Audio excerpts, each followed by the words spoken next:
This is a Tab Media special report on gambling in Alabama. I'm Jennifer Rash, and joining me to discuss what is and isn't legal in the state, as well as what can and can't be enforced, is Alabama Attorney General Steve Marshall. Thank you for joining us. Thank you, Jen, for having me. Look forward to talking. Okay, well, lots of questions have surfaced. Again, it's not new, but every year around the legislature and the session that happens, there's always the gambling bills and all the discussions that come out of that. We just wrapped that up, and we had lots of discussion in the 2021 session about potentially trying to expand gambling in Alabama, expand legalized gambling, of course. In all of those discussions, one piece jumped out at us that I wanted to just kind of explore and get you to help us understand. I heard several times the angle for the promotion of these attempts at expanding gambling, that we could finally shut down the illegal practices if we would work on these other forms of legalized gambling. But that made us question, are there not already laws that exist, and can those laws not already be enforced, and that kind of thing. So I'm just kind of backing into it. And now that the session's over and we have a little bit of a breather, could you start with explaining what is actually legal in the state of Alabama when it comes to gambling?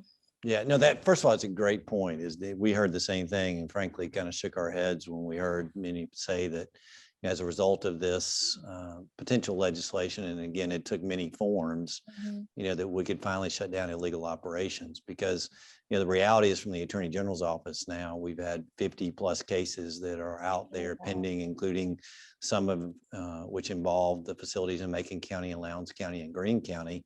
And we're using the existing laws for the state to be able to say that what's going on, absent the activity that's taking place on tribal land across the state, is illegal. And so if you look at the Alabama Constitution itself, we have a prohibition against the lottery, and those are games of chance as opposed to games of skill. And so we've seen many localities attempt to argue that, well, we really don't have what is technically gambling in the state, but what we have are bingo operations. But when you look at these machines, and they argue they're electronic bingo, the Supreme Court has been abundantly clear for many years that bingo is a game played on card. It's not a game that played electronically.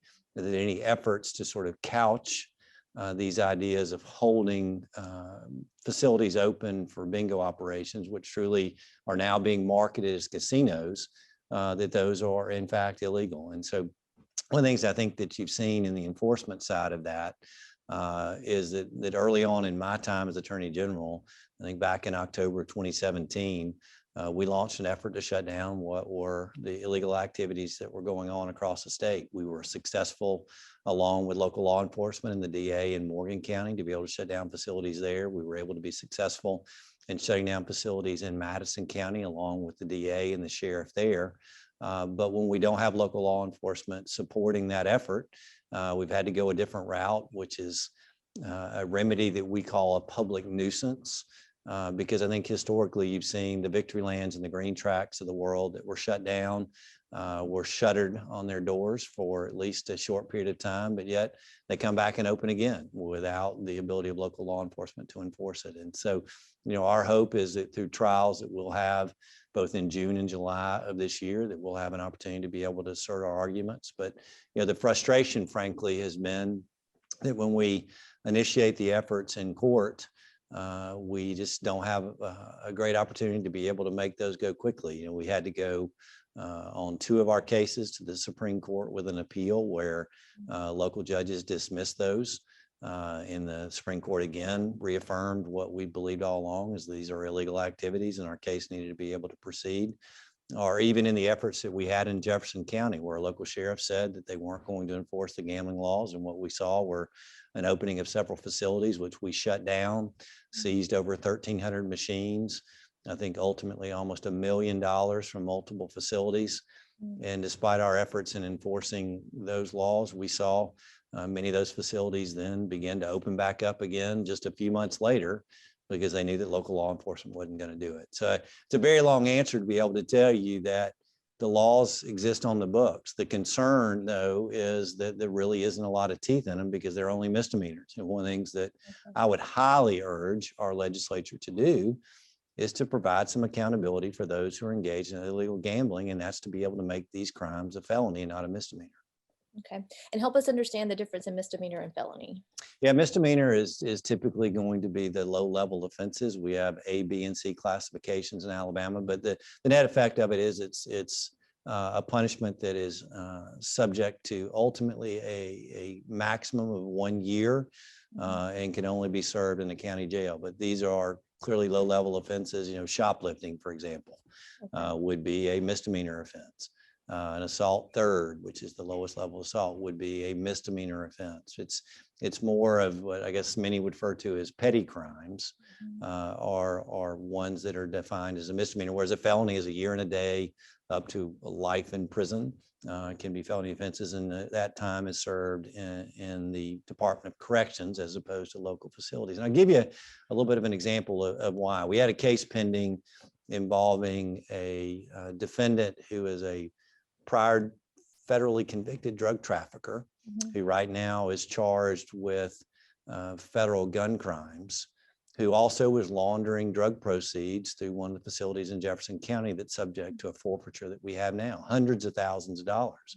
When he was interviewed about his case, one of the things that he specifically said, somebody that's very familiar with the criminal justice system, is that when he was evaluating his criminal conduct, it was sure a lot easier to be engaged and make as much money through illegal gambling that was only a misdemeanor, as opposed to facing a federal prison sentence where he was going back to serve significant time. And so clearly the criminal element understands that, right now a gambling offense in Alabama is simply almost a slap on the wrist and not subject to much of a penalty at all. And so there's very little deterrent effect that we see as a result of the current state of the laws in Alabama.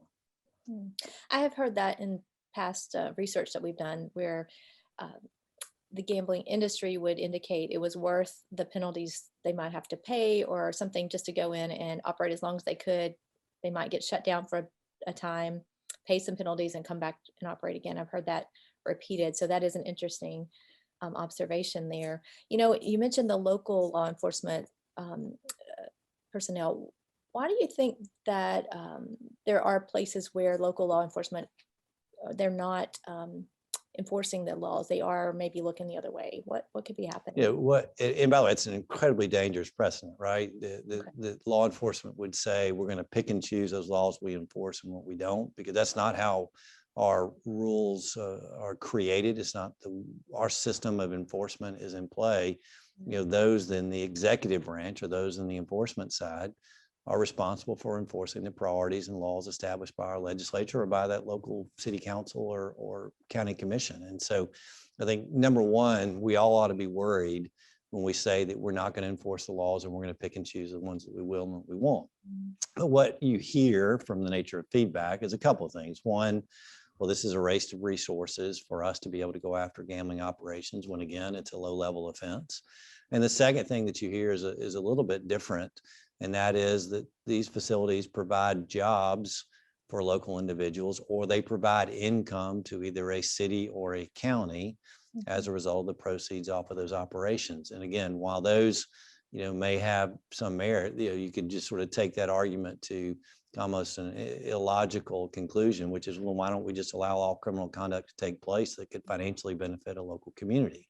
We don't do that with regard to, cocaine or methamphetamine.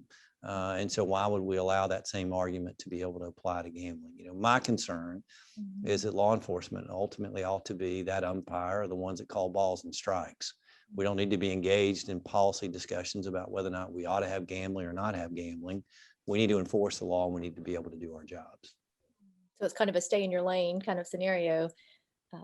Not only stay in your lane, but do your job. Do your job. I think that's one of the things that we see. And here's the thing about it. People talk about, well, we have these pockets of illegal gambling in the state, and we do.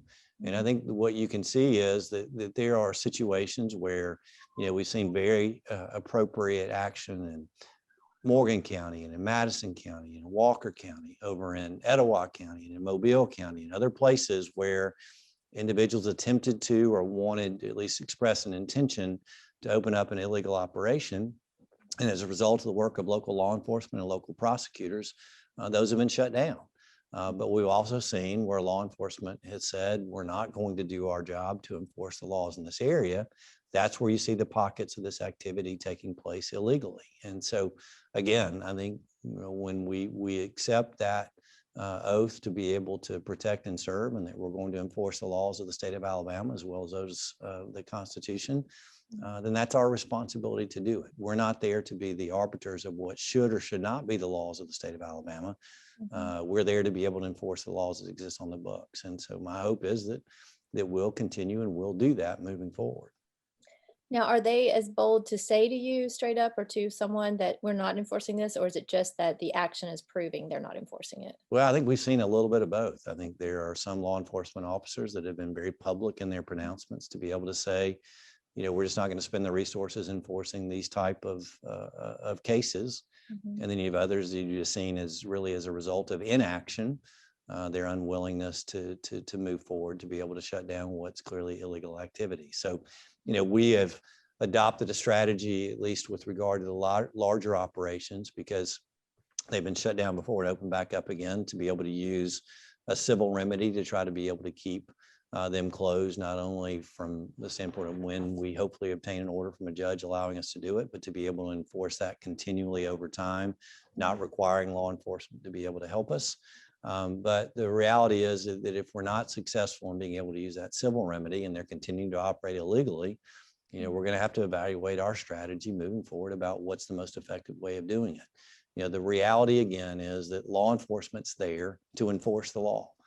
And right now, absent again the activity that's taking place in Atmore and Wetumpka and Montgomery that has already been challenged by Luther Strange during his tenure as Attorney General, and those with the Porch Creek prevailed on those theories that they are allowed to operate those facilities that are ongoing there. But separate and apart from that, which is a unique creature of federal law, there is no authorized gambling in the state that is prohibited, or not that is allowed by the Constitution. It's otherwise prohibited. Help us understand jurisdiction and your office and how it plays out. Are you the boss of everybody, or is there like a peer level? How does it all work? Yeah, definitely not the boss of everybody. Law enforcement, operates independently, although we have a law enforcement function here with investigators with our office. There is multiple district attorneys across the state, 42 in different offices that are responsible for the felony prosecutions in their areas. We have within the authority of the Attorney General's office the ability to prosecute cases around the state. And we do that not just in the gambling side, but in multiple areas. But I'm not their ultimate boss or the person that directs them what to do. We have, I think, and very grateful for this, a profoundly strong relationship with law enforcement and prosecutors throughout Alabama. A little of that is attributed to the fact that when I walked into this office in 2017, as a longtime prosecutor and DA, I've had relationships with people across the state, and they kind of know where I'm coming from. But the reality is that we have to work collaboratively and together. There are times where the Attorney General's office has acted independently moving forward, including the shutting down of the operations that we had in Birmingham. It was, right before COVID started, where we were independently pursuing those actions. But we also recognize that it is impossible for the Attorney General's office to do it alone.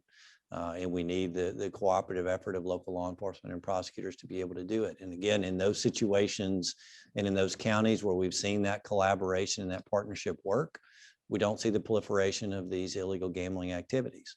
But when it's the opposite, when we're not working together, we've seen an entirely different result. And where does the state level of law enforcement, is it known as ALEA, I believe? Where does that fit in? You have ALEA, which is a broad organization that really, if you recall, was a consolidation of our former Department of Public Safety, our old version of the Alabama Bureau of Investigations. It brought in ABC under that umbrella as well, and a couple of ancillary groups that had law enforcement authority. ALEA does have an investigative division. They do have obviously the troopers that are on the road. But again, they are not the majority of law enforcement in the state. And they also serve under the direction of Hal Taylor, who's appointed by the governor. One thing, and I'll bring this up, is a point that I've also heard said, back during the time of Governor Bentley was in office, he issued an executive order that focused on this idea of local law enforcement enforcing the gambling laws, and made some reference to whether or not the Attorney General could operate independent of that. And I would tell you that we believe that, and although that executive order is still in play, it has no impact on our ability to move forward as we have already done on these gambling operations. I have a responsibility as an independent constitutional officer to do my job, and do not believe that an executive order that was in place at that time has any limits on my ability to move forward in these cases.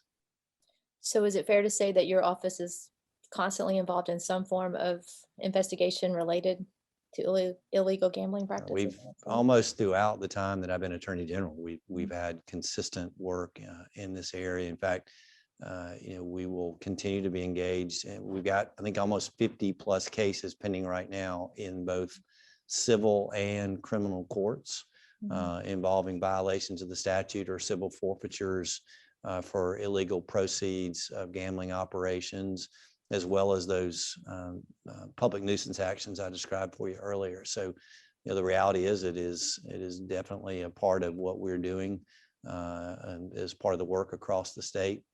And again, part of, I think, our fundamental mission is to make sure that we enforce the laws of Alabama. And the executive order you mentioned, that would have to be changed by a sitting governor, correct? Well, the governor could rescind it clearly, but again, we don't believe that order itself is an impediment in us doing our job at all. And that followed the time period when I guess it was Governor Riley did the raids on. Actually, it was after that. This was during Governor Bentley's time, and when Luther Strange served as Attorney General. Governor Riley was very proactive, along with a task force. Right. At that point in time, there was very much a disagreement between Governor Riley and then Attorney General Troy King about whether or not this should take place. And Governor Riley acted when Troy King wouldn't, to be able to shut down illegal operations. And again, part of the problem that we faced is, despite the fact that Victory Land and Green Track and Whitehall and other places were closed down through the actions of that task force, actions that were validated by our Supreme Court. Those same facilities are now up and running again. It's why, we adopted a little different approach to be able to see if there was another way that we could not only enforce what is, I think, the clear law of the state of Alabama and the fact that these places are operating illegally, but to be able to continue to make sure that they didn't operate again. One of the things I found interesting in the debate involving the gambling bills is that, in essence, we were rewarding businesses that acknowledged that they've been operating illegally. In essence, we've been rewarding them for outlasting the system, if you will, with regard to illegal operations. And I found it likewise not surprising that in our civil cases involving Victory Land and Green Track and others, that they were attempting to delay our ability to enforce the law in those cases by arguing the legislature is debating whether or not we're going to have lawful gambling, and the courts ought to wait to see what the legislature is doing. Again, a delay tactic, not allowing us to be able to have the opportunity for our arguments to be heard in court, because those who have, I think, almost in the debate in the legislature acknowledged they were operating unlawfully, wanted to continue to break the laws of the state of Alabama. Interesting. Okay, and just to make sure that we're all understanding, the racetracks, if you will, the 4 racetracks in Alabama have a legal status as far as dog racing and parimutuel horse racing. Is that? Yeah, and then some aspects based on a prior Attorney General's opinion relating to historical racing itself. And so they kind of hold their own unique place, but they are not places that can engage in activity that otherwise has not been previously permitted. But those racing type things, are they even happening now?